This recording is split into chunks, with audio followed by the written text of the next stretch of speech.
Hi all, this is Swati and welcome back. आज के video में हम लोग देखेंगे कि हम लोग एक इफेक्टिव एंड परफेक्ट रिज्यूमे कैसे बना सकते हैं। सो आइए लेट्स गेट स्टार्टेड। यहाँ पर हम लोग देखेंगे how to make a resume with very effective data and इससे किस तरह से आप लोगों को जॉब मिलने में या सीवी सेलेक्ट होने में किस तरह से हेल्प हो सकता है। यहाँ पर कुछ चीजों का हमें ध्यान रखना है जो कि हम लोग आगे फॉर्मेट में देखेंगे कि आप जब अपना सीवी बना रहे हो तो let me tell you the difference between CV and resume या प्रोफाइल जो भी है। तो जो भी फ्रेशर है, जब फ्रेशर एक सीवी बनाता है तो वो यूजुअली वन पेजर का होता है क्योंकि उसमें प्रोजेक्ट डिटेल्स कम होता है, उसमें हम इंटर्नशिप का डिटेल्स डालते हैं एंड उसमें कोशिश करना चाहिए कि वो वन पेज मतलब बायोडेटा का जो बेटर वर्जन है रिज्यूमे उस तरह से हो और उसमें मैंडेटरी जो हमारा टेम्पलेट है उसमें सारे इंपॉर्टेंट चीज कैप्चर हो। जहाँ पे आपका एक्सपीरियंस कोई अगर रिज्यूमे बना रहे हैं या सीवी बना रहे हैं तो जैसा मैंने बताया डिफरेंस, तो रिज्यूमे आपका यूजुअली वन पेजर का होता है और सीवी थोड़ा डिटेल होता है। दोनों सेम ही चीज है, बस अंतर हमें इतना ही है कि अगर वन पेजर या तो हम सीवी बनाए जिसमें कि हमारा सारा स्किल सेट जो भी आप बताना चाहते हैं वो आपका सारा एक पेज में हो, या फिर अगर आपका प्रोजेक्ट एक्सप्लेनेशन थोड़ा ज्यादा है तो आप उसको दो पेज में बना सकते हैं। मैक्सिमम थ्री पेज, उससे ज्यादा नहीं जाना चाहिए क्योंकि कोई भी सीवी को जब स्क्रीन किया जाता है तो 6 से 7 सेकंड में एक रिव्यू लिया जाता है, चाहे वो ऑनलाइन हो या हार्ड कॉपी हो। आप किसी भी इंटरव्यू के लिए गए हो तो 6 से 7 सेकंड में बंदा ज्यादा नहीं कोई भी देखता है। हाँ, अगर आपके में कोई आई कैचिंग या कोई कीवर्ड ऐसा हो या कुछ ऐसा टेक्स्ट हो, डेटा हो जो तुरंत उसको इंटरव्यूअर को अच्छा लग जाए और वो लगेगा कि नहीं ये बंदे का सीवी बहुत सही लग रहा है, तो वो पूरा पढ़ेगा, फिर वो जरूर पूरा पढ़ेगा। लेकिन कोई भी सीवी को जब हम 6-7 सेकंड में देखते हैं तो उसमें हमें कुछ इस तरह से बनाना है कि हमारा सीवी उसमें शॉर्टलिस्ट हो। डेफिनेटली उसके लिए कुछ पैरामीटर हैं जो हमें देखना होगा। और जब हम एक एक्सपीरियंस का सीवी बना रहे हैं तो उसमें हम पर्सनल डिटेल्स डालने की कोई जरूरत नहीं है। तो आपका जो हम लोग सीवी बनाते हैं फिर लास्ट में हम लोग डिक्लेरेशन डालते हैं, पर्सनल डिटेल्स डालते हैं, that is not required at all in the experienced profile. वो फ्रेशर के लिए ठीक है, फ्रेशर जो एंट्री लेवल के प्रोफाइल्स हैं, 1 ईयर या फ्रेशर है, वो दे सकते हैं क्योंकि उनका जो बाकी पैरामीटर होता है वो बहुत ही शॉर्ट होता है, तो उसमें वो डेफिनेटली दे सकते हैं। कोई रेफरेंसेस है वो भी दे सकते हैं, एक्सपीरियंस भी रेफरेंसेस दे सकते हैं। लेकिन हमें ध्यान रखना है कि जब आप अपने प्रोफाइल को बना रहे हैं तो क्या क्या पैरामीटर होने चाहिए। तो चलिए हम सबसे पहले बात करते हैं और आगे चलते हैं कि इसमें कौन सा पैरामीटर हम लोग देखने वाले हैं कि एक रिज्यूमे को, एक प्रोफाइल को बनाने के लिए एक फ्रेशर लेवल पे और एक्सपीरियंस लेवल पे हमने यहाँ पे तुरंत डिफरेंस नोट किया है। फ्रेशर लेवल पे हमें कुछ की pointer, personal details and all थोड़ा देना है, इंटर्नशिप प्रोजेक्ट के बारे में देना है और कंसाइज वे में देना है। एक्सपीरियंस प्रोफाइल में आप अपने प्रोजेक्ट डिटेल्स को, पर्सनल डिटेल्स की जरूरत नहीं है। प्रोजेक्ट डिटेल्स को, एक्सपीरियंस को आप वन पेज में भी शो कर सकते हैं और आप टू पेज में भी शो कर सकते हैं। किस चीज को हमें करना है और किस चीज को हमें नहीं करना है जब आप एक इफेक्टिव रिज्यूमे बना रहे हो। सबसे इंपॉर्टेंट रोल निभाता है कीवर्ड, कि किस तरह का कीवर्ड आपको चाहिए। अगर आप एक फ्रंट एंड डेवलपर हैं तो आपको क्या कीवर्ड रहना चाहिए। अगर आप बैक एंड डेवलपर हैं तो आपके लिए क्या कीवर्ड रहना चाहिए। अगर आप एक फुल स्टैक डेवलपर हैं तो आपके लिए क्या कीवर्ड रहना चाहिए, या आप कोई मैनेजमेंट की प्रोफाइल है तो आपके लिए क्या कीवर्ड रहना चाहिए। तो सबसे इंपॉर्टेंट है कीवर्ड। जिस तरह का आपका स्किल सेट है, जिस तरह का आपका प्रोफाइल है, I will advise go to LinkedIn, look on the opportunity कि किस तरह की अपॉर्चुनिटी मार्केट में है, do some market research and उसके हिसाब से जो आपको जॉब डिस्क्रिप्शन मिलते हैं फिर उस जॉब डिस्क्रिप्शन को आप अपने से मैच कराओ कि मेरे में वो क्या स्किल सेट है और क्या नहीं है। जो स्किल सेट आपका परफेक्टली मैच कर रहा है वो हम अपने रिज्यूमे में डालेंगे। जो स्किल सेट हमारा नहीं मैच कर रहा है और लेकिन आपको लगता है वो पर्टिकुलर रोल पाने के लिए आपको वो चीज आनी चाहिए, then you need to revamp yourself. You need to आपको वो स्किल सेट सीख लेनी चाहिए और सीख के आप उसको दिखा सकते हो, आप उसको एज एक्सपीरियंस दिखा सकते हो अगर आपने काम किया है तो, अगर आपका थोड़ा कॉन्फिडेंस है आप एक्सपोजर दिखा सकते हो, और आपका नॉलेज है, साउंड नॉलेज है, आप उस तरह से दिखा सकते हो। तो सबसे इंपॉर्टेंट रोल निभाता है यहाँ पे कीवर्ड, कि आप कौन से कीवर्ड को दोगे। आपको अलग अलग कंपनीज में अलग अलग कीवर्ड मिलेंगे, जैसे कि सेम प्रोफाइल के लिए, जहां पे अगर स्क्रम मास्टर की ओपनिंग है तो कहीं पे आपको सिर्फ लिख देगा स्क्रम मास्टर, कहीं पे सर्टिफाइड स्क्रम मास्टर, कहीं पे प्रोफेशनल स्क्रम मास्टर। तो उस हिसाब से अगर आप किसी पोर्टल में डाल रहे हैं तो एक नॉर्मल आपका सीवी रहना चाहिए, और आप पर्टिकुलर कहीं अप्लाई कर रहे हैं और जेडी के हिसाब से कोई चीज अगर आपको आ रहा है तो उस चीज को आप वहां पे डाल रहे हैं। सीवी बनाने में हमें पूरी तरह से ये ध्यान रखना है कि हमारे पास जो स्किल सेट है वो क्या हमें आता है, किस एरिया में हम कॉन्फिडेंट है, और उस हिसाब से ही आपको उस कीवर्ड को अरेंज करना है। जहां पे आपका कॉन्फिडेंस लेवल और आपका एक्सपीरियंस 80% 70% प्लस जा रहा है, 75% प्लस जा रहा है, वहां पे उस चीज को आपको हाईलाइट करके दिखाना है, बोल्ड से दिखाना है, या फिर आपको उसको ऊपर में रखना है। और जहां पे आपको लग रहा है कि वहां पे नॉलेज है और आपको लेकिन शोकेस करना है, because that can hit a good opportunity for you in the market, तो आपको उस चीज तरह से कीवर्ड को लिखना है अपने सीवी में। तो all required keyword should be present in your CV, जिस चीज के लिए भी आप जॉब हंट कर रहे हो। एक बहुत इंपॉर्टेंट पॉइंट है यहाँ पे जो मैं आपको बताना चाहती हूँ, try to avoid the pictorial और स्क्रीनशॉट, क्योंकि उससे क्या होता है कि सीवी आपकी वाकई में अच्छी लगती है, लेकिन कोशिश करना चाहिए अवॉइड करने का, क्योंकि वहां पे अगर आप कोई भी पीडीएफ बनाते हो या फिर आपका जो सीवी है उसको आप एक पिक्टोरियल फॉर्म में अगर आपका स्किल सेट लिखा हुआ है, तो उससे क्या होगा कि जो आपका जब सर्च होगा टूल पे या फिर कोई भी कंट्रोल एफ करके सर्च करेगा, तो उस समय हो सकता है कि वो टेक्स्ट आपका रीडर नहीं हो पाए। तो वहां पे क्या होता है, वो पर्टिकुलर कीवर्ड लिखने के बावजूद आपका सीवी शॉर्टलिस्ट नहीं हो पाएगा, ऊपर में नहीं हो पाएगा, that will not come in the top of the recruiter bucket and it will come on the lower side. So आपको ध्यान रखना है कि आपके सीवी में जो कीवर्ड्स हैं, टेक्स्ट है, it should be in a reader form, it should not in a such a way कि वो रीड नहीं हो पाए। ये बहुत इंपॉर्टेंट है, most important, one of the most important point. अगर आपके पास कोई पोर्टफोलियो है या आपने कोई प्रोजेक्ट किया है, यहाँ पे मैं बताना चाहूंगी फ्रेशर लेवल पे भी और एक्सपीरियंस लेवल पे भी, बाकी सारे जो पॉइंटर यहाँ पे मैंने लिखे हैं ये फ्रेशर, एंट्री लेवल, एक्सपीरियंस, हर किसी के लिए ये चलेगा, ये सब लोगों को ये फॉलो करना है। जहाँ पे डिफरेंस होगा वहां पे मैं आपको पॉइंट आउट करते हुए बताऊंगी। सो थर्ड पॉइंट में क्या है कि जहाँ पे आपके अगर आपके पास कोई पोर्टफोलियो है, आपने कुछ एक छोटा सा प्रोजेक्ट बनाया हुआ है, या आपने कुछ अपने ऑर्गेनाइजेशन में या कुछ ऐसा एक्स्ट्रा किया हुआ है जो कि आप शोकेस कर सकते हो आपके किसी ब्लॉग के थ्रू, या फिर आपका कुछ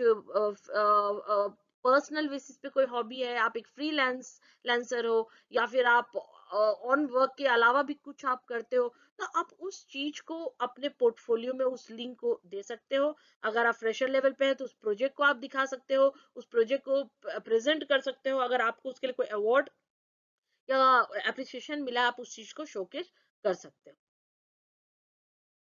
ये यहाँ पे मैंने ऑलरेडी बता दिया पर्सनल डिटेल्स के लिए कि आपको fresher level and experience level पे क्या करना है। कोशिश करना चाहिए कि जब आप अपने रिज्यूमे को दे रहे हो तो हेडलाइन में आप किस रोल के लिए, क्या रोल है आपका, एस्पिरेशन क्या है, उस चीज को आप हाईलाइट करोगे और साइड में अपने लिंक्डइन लिंक को भी दोगे। उससे क्या होता है, आपके प्रोफाइल कितना जेन्यून है ये पता चलता है, एक विजिबिलिटी मिलती है,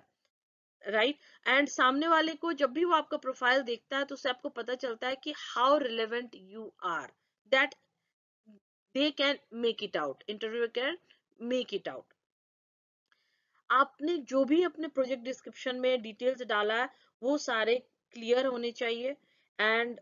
उस पे जहां पे आपने वर्क किया है उसको आप बोल्ड कर सकते हो, इटैलिक कर सकते हो, फॉन्ट साइज डिफरेंट कर सकते हो, ताकि वो आई कैचिंग रहे। बाकी हम लोग देखेंगे कि यहाँ पे जो मैंने बताया कि organisation, certification details, fresher level पे जो आप डाल रहे हो तो या एक्सपीरियंस लेवल पे डाल रहे हो तो आपको कहाँ पे क्या डालना है, क्या टेम्पलेट होगा, वो हम लोग नेक्स्ट स्लाइड में देखने वाले हैं। एंड जो भी आपने स्किल शॉट है, स्किल सेट है, उसमें आपका जो टेक्नोलॉजी है, डोमेन है, क्या क्या आपने वर्क किया है हर डोमेन पे, जो आपका वर्क एरिया है, उस चीज को आप बहुत ही इफिशिएंट वे में दिखा सकते हो after the market research and based on the GD available in the market and by learning those skills and जिस चीज में आपको हिट करना है जॉब। आगे चलते हुए सबसे पहले हम लोग क्या करेंगे कि we are making here a perfect CV, a perfect profile to get a job in the market, whether in a fresher level, whether in a entry level, whether in a experience level. So हमें सबसे पहले ये ध्यान रखना है कि आप जब अपने प्रोफाइल को बना रहे हो तो ये तो सिंपल टेम्पलेट है जो मैंने लिया माइक्रोसॉफ्ट वर्ड डॉक पे, ब्लू ग्रे टेम्पलेट मैंने उठाया है, उसको मैंने यहाँ रखा है। आपने एक पिक्चर डाल दिया, आप अपने पिक्चर को रख सकते हो अगर आप चाहो तो, और जिससे कि होता है कि सामने वाले को पता चलता है कि किसकी प्रोफाइल देखते हैं, एक विजिबिलिटी बनती है। उसी तरह से आप किसी से फोन पे बात करो और आप किसी से वीडियो कॉल पे बात कर रहे हो, तो it will give you more visibility. आप अपने कांटेक्ट है, आप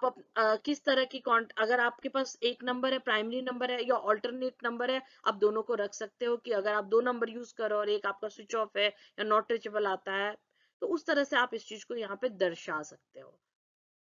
आपको आप हमने डिस्कस कर लिया कि पोर्टफोलियो क्या है, किस तरह से हम लिखेंगे, क्या लिखेंगे, वो हम यहाँ पे लिख सकते हैं।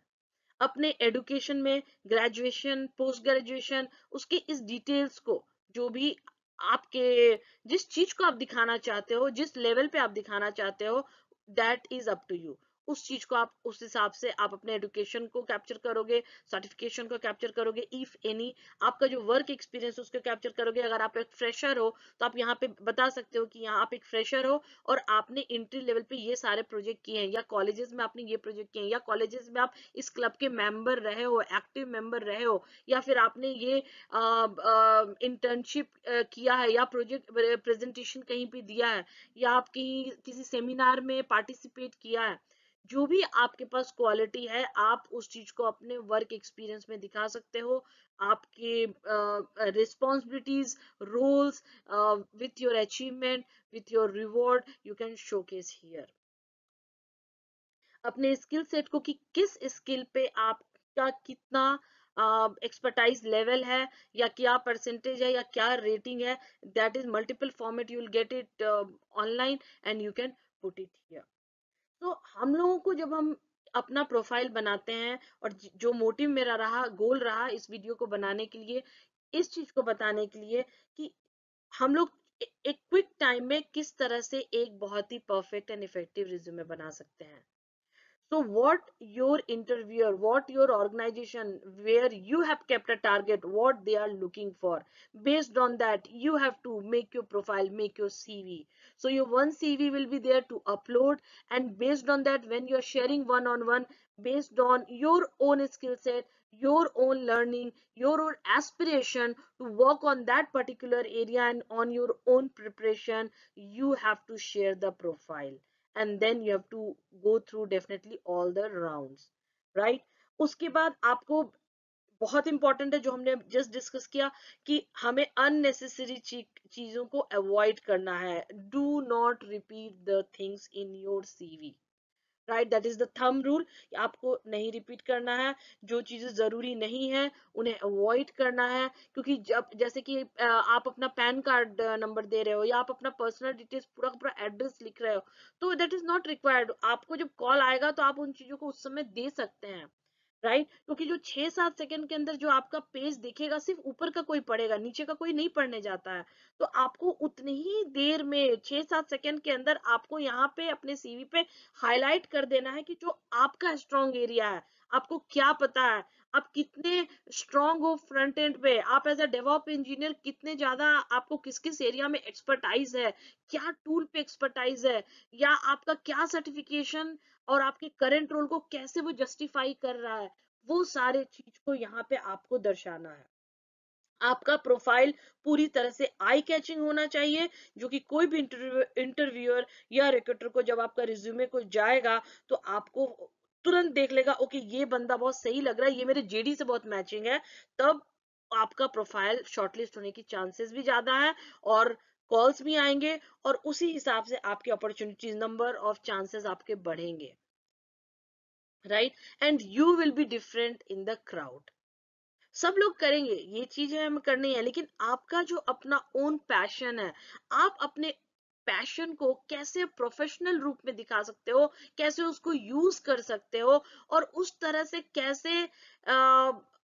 वो आपको हेल्प करेगा आपके करंट रोल को जस्टिफाई करने में।